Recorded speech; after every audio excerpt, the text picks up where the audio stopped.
Hello and welcome back. Today I think we're going to discuss bad drivers. Obviously it's a recurring theme, given I do spend a lot of my time driving around and I come across many infuriating scenarios, most of which is caused by people's lack of far vision, I suppose. They're looking seemingly at the tip of their bonnet rather than at the horizon. I mean, I was always taught, if you're driving a car, always look behind you. You need to know what's going on behind you.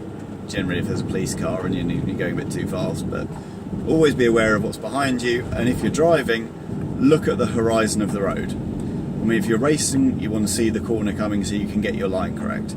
But if you're driving up the road normally, if you're looking at the horizon and there's an accident, you've got plenty of time to slow down. You can count for things. You know, on the motorway, you shouldn't even need to touch your brakes. All these queues that get caused by people jamming their brakes, completely unavoidable. If everyone looked ahead, they'd see the brake lights on the horizon, and all you got is lift off. The aerodynamic resistance of your car will slow you down unless you're right on someone's bumper, and you don't need to be there. I mean, it doesn't progress you any further. It just means actually that the motorway gets snarled up because you end up with a domino effect. One person puts their brakes on, next person a bit harder until you've got a completely unnecessary standstill. Anyway, always look at the horizon. I mean, it brings me, I live, around Fulham area in southwest London, and you've got a lot of back streets there, and you'll have obviously parked cars. You can't get two cars past each other, so you have to kind of take it in turns, but often there's a gap in the parked cars and you can pull in and let one car past and what have you. But say there's a gap that one car will fit in and there's three cars queuing. Someone waits, one car goes up, but then the other two will just blindly follow up there. I mean, if you live in these areas, you know what these roads are like. You must have done it before. You've got to look ahead to see if the space that you're driving towards will have enough room for you to get into it when you get there.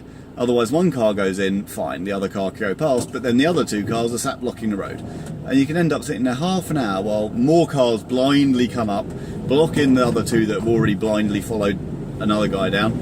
And everyone's just a mess for forever and ever and ever.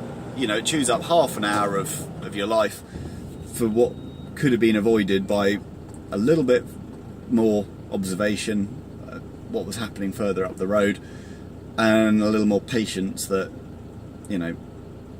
annoyingly sometimes more than one car will come at once, but by blocking the street, you're inconveniencing yourself, you're not progressing. Then you move out of town, you get on the motorways. For some reason, it's better on the continent, people have lane discipline. They will be in the outside lane unless they're passing. And the fast lane isn't a fast lane, it's a passing lane. You shouldn't be there if you're not passing someone. You should always be in as far left as you can get unless you're passing. People tend to like to sit in the middle lane, bang on 70, because maybe they'll come up on a truck and they can't be bothered to change lanes. I mean, you shouldn't do that.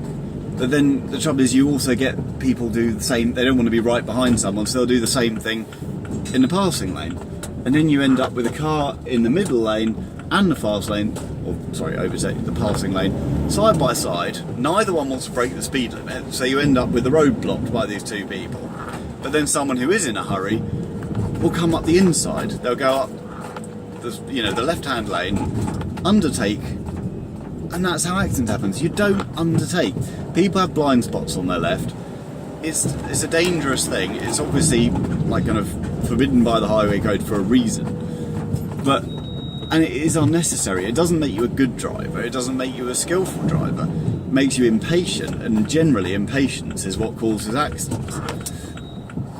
Or roads to get snarled up, as I just mentioned in Fulham. So everyone needs to look further ahead, have a bit more time to be able to formulate what's about to happen, to do something in order to avoid it. I mean, you know, it's the same people who get stuck in the waffle junctions. I'm not sure what they're called. The yellow boxes. If you look ahead, you know, you can see what's going on. Going back to the yellow box junctions, one of my absolute pet hates.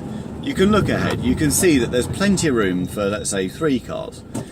There's 1 car in front of you, and you'll start to move your way across, but then they'll stop a car length short, and leave you hanging. I mean, happily, this hasn't happened to me. I like to make sure the car is actually moving before I enter them, because I don't really want a big fine. But you see so many people hung out to dry by someone who isn't aware of the car behind them. For some reason, they don't seem to feel the need to actually go, as you know, that empty car length in front of them further forwards. They're just happy to stop. I'm all right. I'm over. Forget everyone else and sod them. You know, people have awareness. You know, if you were the guy behind, you would want you in front to move forwards to make that room.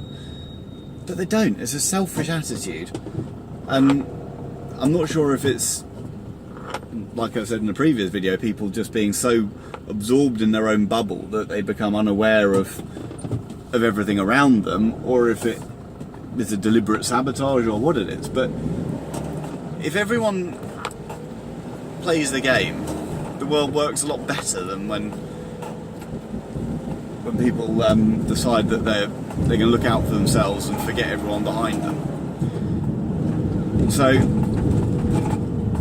the moral of this dialogue, I suppose, is please, if you're on the road, if you're driving, look ahead. Don't just worry about your immediate car space. Look to the horizon. Look as far as you can see up the road, because anything that is going to happen, you'll already have seen, or you'll have seen at least the signs of it's developing. And when you're on top of it, it's too late. You're either crashed or you're stuck. So look ahead, look to the horizon. You can see things unfolding and you can plan for them, and you've got time to take action. Don't let things surprise you, because things are more obvious and there's more clues to things than you'd realise if you're looking for them. So look to the horizon. Anyway, thanks again for watching, and I will see you next time. Bye bye.